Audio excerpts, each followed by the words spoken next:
Hey everybody, I just wanted to share something with you quick. I have a DeWALT saw, and one of the things I always have trouble with is when I'm doing compound scrolling, is keeping that blade securely in there.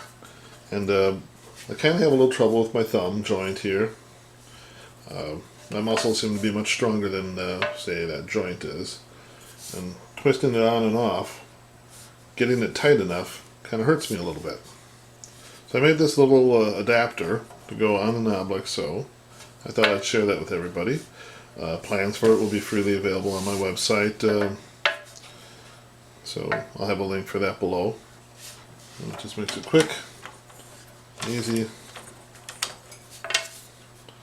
to get that tight enough so it doesn't pop out when you're trying to compound scroll. When you compound scroll, you use a lot more pressure. You want the blade nice and tight so it doesn't skew your corners as you cut and pivot. Thanks for watching. Bye.